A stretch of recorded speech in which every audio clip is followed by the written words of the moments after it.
আলাইকুম ওয়া রাহমাতুল্লাহি ওয়া বারাকাতুহু। সম্মানিত মুসলিম তাওহীদ জনতা, আমি আজ একটি বিষয় নিয়ে আপনাদের সামনে উপস্থিত হয়েছি, যে বিষয়টা আমি একজন আলেম হিসাবে এবং একজন মুসলিম হিসাবে আমাকে খুবই ব্যথিত করেছে, যে বিষয়টার কারণে আমি খুবই মর্মাহত এবং খুবই দুঃখ প্রকাশ করছি। আমরা গতকাল দেখেছি বাংলাদেশের জাতীয় সংসদ সদস্যের মতো একটি পবিত্র জায়গার মধ্যে দাঁড়িয়ে আমাদের একজন নারী সদস্যকে আমাদের মাননীয় এমপি মহোদয় জনাব মনিরুল ইসলাম চৌধুরী আমাদের বোনেরা এসছে এমপি হইয়া, আপনি অভিনন্দন জানাচ্ছেন, আমি অভিনন্দন জানাতে চাই। সবাই মেধাবী, দুইজনের বক্তৃতা শুনছি, আগামী দিনে কিছু করতে পারবে, ভবিষ্যৎ আছে, লেখাপড়া জানা। কিন্তু বুঝলাম না তো কারা আপনারা। তিনি আমার এক বোনকে পর্দার মতো একটি ফরজ বিধানকে হিজাব দিয়ে তিনি কটূক্তিমূলক কথা বলেছেন এবং বক্তব্য দিয়েছেন। আমি একজন আলেম হিসাবে আমরা এই বক্তব্যের তীব্র নিন্দা ও প্রতিবাদ জানাচ্ছি। আমরা আপনার কাছে এই আশাবাদী, আপনি অতি দ্রুত অনতিবিলম্বে আপনি যে বক্তব্য এই পবিত্র জায়গার মধ্যে দাঁড়িয়ে দিয়েছেন, আমরা আপনার কাছে আশাবাদী আপনি অতি দ্রুত আপনার এই বক্তব্যকে প্রত্যাহার করবেন এবং এটা নিয়ে আপনি জাতির সামনে একটা সুন্দর একটা বক্তব্য আবার আপনি দিবেন। আমরা আপনার কাছে এটা আশাবাদী। দেখুন, এদেশে 90% মুসলমান বসবাস করে, যাদের প্রত্যেকটা মানুষের মনের মধ্যে এই ধারণা আছে তারা ইসলাম মাননা, তারা ইসলাম মানে এবং তারা রাসূলের আদর্শকে গ্রহণ করে। আমাদের বোনেরা আমাদের প্রতিনিধিত্ব করার জন্য তারা সংসদে গিয়েছে। এই সংসদের মতো একটা পবিত্র স্থানে যাওয়ার পরে আরেকজন সংসদ সদস্য আমাদের বোনদেরকে এবং ইসলামের উপর কটূক্তিমূলক কথা বলবে, একজন মুসলমান হিসাবে এবং আমি একজন আলেম হিসাবে কখনো এটা আমরা বরদাস্ত করতে পারবো না এবং এটা কখনো আমরা এটা মেনে নিতে পারছি না। কারণ আল্লাহ কোরআনের মধ্যেও বলেছেন, ইয়া আইয়ুহাল্লাযীনা আমানু লা ইয়াসখার কওমুম মিন কওমিন আসা আন ইয়াকুনু খায়রাম মিনহুম। হে ঈমানদারগণ, তোমরা কাউকে কটাক্ষমূলক কথা বলবা না, কোন জাতিকে কটাক্ষমূলক কথা বলবা না, হতে পারে এমন যে তার মধ্যে উত্তম কিছু আছে।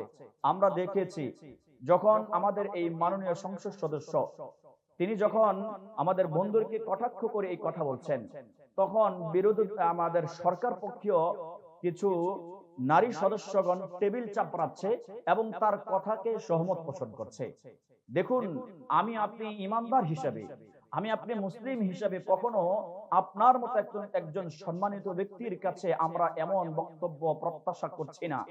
এদেশের প্রত্যেকটা মানুষ যখন ইসলাম নিয়ে কথা বলা হয়, যখন নবীকে নিয়ে কটূক্তি করা হবে, তখন এদেশের আপামর জনতা যাদের মধ্যে ইসলামের বিন্দুতম জ্ঞান যাদের মধ্যে আছে, তারা কখনো এই সমস্ত বক্তব্যকে কখনো মেনে নিতে পারবে না এবং পারছেও না। এটা আমরা পূর্বের ইতিহাসগুলো আমরা দেখেছি।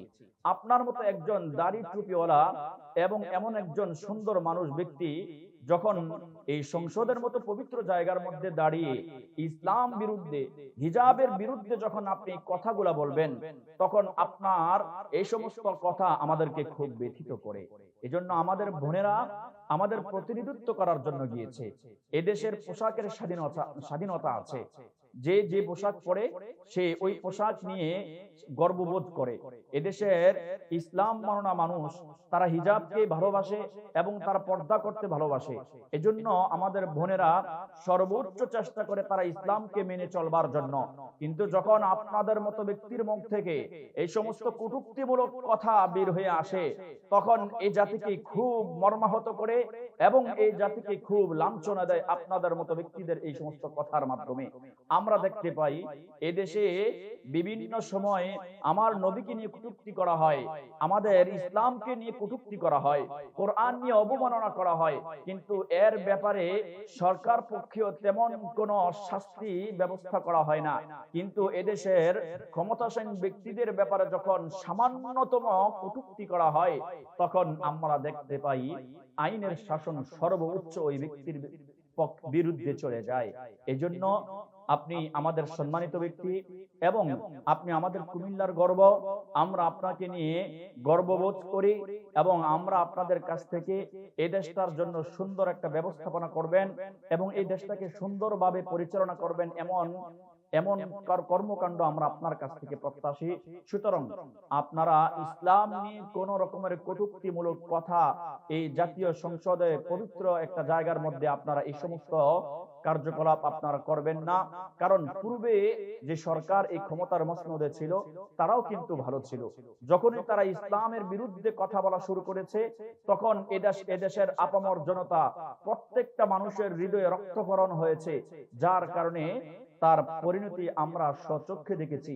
সুতরাং আমরা আপনাদের কাছে প্রত্যাশী, আমরা এই আশাবাদী যে আপনারাও জালেমের কাতারে যাবেন না এবং এদেশের জনগণের বিরুদ্ধে যে এমন কোন কার্যকলাপ করবেন না যে কার্যকলাপের কারণে এদেশের জনগণ আপনাদের উপর ক্ষিপ্ত হয়ে যায়।